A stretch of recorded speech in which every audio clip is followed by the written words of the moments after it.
Hello, എൻ്റെ പേര് AB. നമുക്കിന്ന് ഇൻഫ്ലേഷനെ കുറിച്ച് പഠിക്കാമല്ലേ? So what is inflation? എന്താണ് inflation? Inflation refers to a general rise in price of goods and services in an economy over a period of time.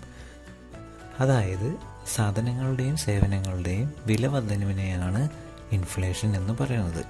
Inflation ടൈമിൽ circulation of മണിയിൽ കൂടുതലായിരിക്കും. അതായത് എക്കണോമിയിൽ കൂടുതൽ പൈസ ഉണ്ടാവുകയും പക്ഷേ കയ്യിലുള്ള പൈസയ്ക്ക് വാല്യൂ കുറവായിരിക്കും, അതായത് മൂല്യം കുറവുമായിരിക്കും. ഇൻഫ്ലേഷൻ നല്ലതാണോ ചീത്തയാണോ എന്ന് നമ്മളോട് ചോദിച്ചാൽ നമുക്ക് പറയാൻ പറ്റില്ല. കാരണം both inflation and deflation are a part of economy. French economist Olivier Blanchard 2013 to 2018 വരെയുള്ള ഒരു റിസഷൻ ടൈമിൽ ചെയ്തതെന്ന് വെച്ചാൽ ഇൻഫ്ലേറ്റ് ദ എക്കണോമി, അതായത് സാധനങ്ങളുടെയും സേവനങ്ങളുടെയും വില കൂട്ടുകയാണ് ചെയ്തത്. പക്ഷേ അതോടൊപ്പം തന്നെ സ്പെഷ്യൽ പാക്കേജസ് ആൻഡ് സ്കീംസ്, അതായത് പ്രൈസ് കൂട്ടുന്നതിനൊപ്പം തന്നെ ആൾക്കാരുടെ കയ്യിലേക്ക് കൂടുതൽ പൈസ എത്തിക്കാനുള്ള സ്കീംസും പാക്കേജസും എല്ലാം ഗവൺമെൻറ്റിൻ്റെ സൈഡിൽ നിന്ന് പ്രൊവൈഡ് ചെയ്തിട്ടാണ് ആ ഒരു 2013 to 2018 വരെയുള്ള ഒരു one of the most highest recession times overcome ചെയ്തത്. ഇനി കോസസ് ഓഫ് ഇൻഫ്ലേഷൻ. എന്തുകൊണ്ടാണ് ഇൻഫ്ലേഷൻ ഉണ്ടാകുന്നത്? Excess circulation of money, high demand and low production, increase public spending, population growth and tax reduction. അതായത് സർക്കുലേഷൻ ഓഫ് മണി എന്ന് പറഞ്ഞാൽ എക്കണോമിയിലുള്ള പൈസ കൂടുന്തോറും ഇൻഫ്ലേഷൻ്റെ chances കൂടുതലാണ്. അതുപോലെ തന്നെ high demand and low production, അതായത് ഇപ്പോൾ സപ്പോസ് പെട്രോളിൻ്റെ വില 50 രൂപയിൽ നിന്നും 60 രൂപയെന്ന് വയ്ക്കുക. കൺസ്യൂമേഴ്സിൻ്റെ ഒരു ബിഹേവിയർ എന്ന് വെച്ചാൽ പ്രൈസ് കൂടുന്തോറും ആൾക്കാർക്ക് ഒരു പാനിക് ബൈയിങ് ബിഹേവിയർ രേഖപ്പെടും. അതായത് കൂടുതൽ മേടിച്ച് സ്റ്റോക്ക് ചെയ്യാനുള്ള ആ ഒരു ടെൻഡൻസി മൂലം കൂടുതൽ ആൾക്കാർ പെട്രോൾ അടിക്കും. അപ്പോൾ പെട്രോളിൻ്റെ ഡിമാൻഡ് കൂടുകയും പക്ഷേ പെട്രോളിൻ്റെ ഡിമാൻഡ് കൂടുന്നതിൻ്റെ ഒപ്പം തന്നെ സപ്ലൈ കുറവായിരിക്കും. കാരണം പെട്രോളിൻ്റെ ആ ഒരു സപ്ലൈ ചെയ്യാനുള്ള ആ ഒരു ഇത് കുറവായിരിക്കും. അപ്പോൾ actually petroleum companies raw materials കൂടുതൽ വിലക്ക് എടുക്കുകയും അപ്പോൾ റോ മെറ്റീരിയൽസിൻ്റെ പ്രൈസ് കൂടും. അപ്പോൾ റോ മെറ്റീരിയൽസിൻ്റെ പ്രൈസ് കൂടുന്തോറും ഫൈനൽ പ്രൊഡക്റ്റായ പെട്രോളിൻ്റെ പ്രൈസും കൂടും. ഓക്കെ, അതുപോലെയാണ് ഇൻക്രീസ് പബ്ലിക് സ്പെൻഡിങ്ങും. കാരണം പെട്രോളിൻ്റെ വില കൂടുമ്പോൾ ആൾക്കാർ കൂടുതൽ പെട്രോൾ മേടിക്കും, അപ്പോൾ കൂടുതൽ പൈസ ഉണ്ടാവുക. അതുപോലെ അതിനോടൊപ്പം തന്നെ പബ്ലിക് സ്പെൻഡിങ്ങും കൂടും. അതുപോലെ തന്നെ പോപ്പുലേഷൻ ഗ്രോത്ത് എന്ന് പറഞ്ഞാൽ 2015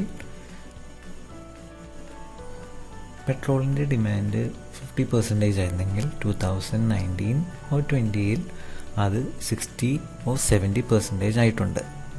ഇനി ഇൻഫ്ലേഷൻ്റെ റേറ്റ് അതെപ്പോഴും കുറഞ്ഞിരിക്കുന്നതാണ് എക്കണോമിക്ക് നല്ലത്. ഇനി നമുക്ക് ഇൻഫ്ലേഷൻ ഇൻ ഇന്ത്യ നോക്കാം. 2016 to 2020 വരെയുള്ള ഡാറ്റ എടുത്താൽ ഇൻഫ്ലേഷൻ റേറ്റ്സ് കാണാം. ഇതിൽ 2016 4.5% ആയിരുന്നു ഇൻഫ്ലേഷൻ റേറ്റ് ഇൻ ഇന്ത്യ. അത് കഴിഞ്ഞ് 2018 വരുമ്പോൾ 3.5% ആണ്.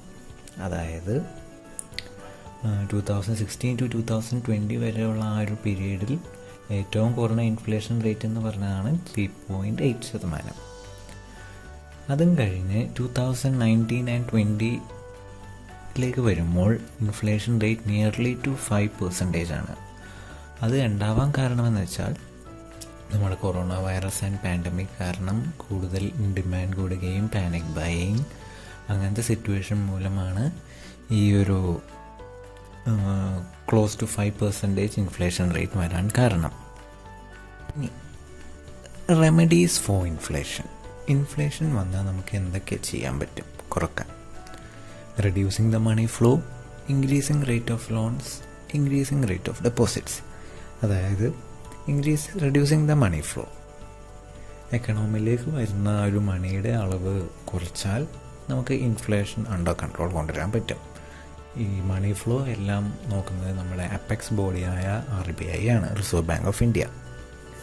Increasing rate of interest of loans, അതായത് നമുക്കെല്ലാവർക്കും ഇപ്പോൾ ലോൺ കിട്ടാമെന്ന് പറഞ്ഞാൽ നമ്മളെല്ലാവരും ഓടിച്ചാടിപ്പോയി കയറിയെടുക്കും. അപ്പോൾ ഇൻഫ്ലേഷൻ്റെ ആ ഒരു ടൈമിൽ പിന്നെയും ആൾക്കാർ ലോൺ എടുക്കാൻ തുടങ്ങുമ്പോൾ അവിടെ ഡിമാൻഡ് പിന്നെയും കൂടും. അപ്പോൾ അത് കൺട്രോൾ ചെയ്യാൻ വേണ്ടിയിട്ട് ലോൺസിൻ്റെ റേറ്റ് ഓഫ് ഇൻട്രസ്റ്റ് കൂട്ടുകയാണ് ചെയ്യുന്നത്. അതോടൊപ്പം നമുക്ക് ആൾക്കാരുടെ കയ്യിലുള്ള ആ ഒരു പൈസയുടെ അളവ് കുറക്കാൻ സാധിക്കും. അതോടൊപ്പം തന്നെ നമ്മൾ ഡെപ്പോസിറ്റ്സിൻ്റെ റേറ്റ് കൂട്ടുകയാണെങ്കിൽ കയ്യിലുള്ള പൈസ നമുക്ക് എങ്ങനെയെങ്കിലും സേവ് ചെയ്യണമെന്നായിരിക്കും. അപ്പോൾ ആ ഒരു ടൈമിൽ ഡെപ്പോസിറ്റ്സിൻ്റെ റേറ്റ് കൂട്ടിയാൽ fixed deposit, recurring deposit, systematic investment planning, SIP അങ്ങനെയുള്ള കുറേ സ്കീംസിലേക്ക് ആൾക്കാർ പൈസ ഇടുകയും നമുക്ക് ഇൻഫ്ലേഷൻ അണ്ടർ കൺട്രോൾ കൊണ്ടുവരാൻ പറ്റും. എല്ലാവർക്കും ഇൻഫ്ലേഷൻ എന്താണെന്നും എന്തുകൊണ്ടുണ്ടാവുന്നെന്നും എങ്ങനെ അതിൻ്റെ റെമഡീസ് എല്ലാം മനസ്സിലായെന്ന് വിചാരിക്കുന്നു. Thank you.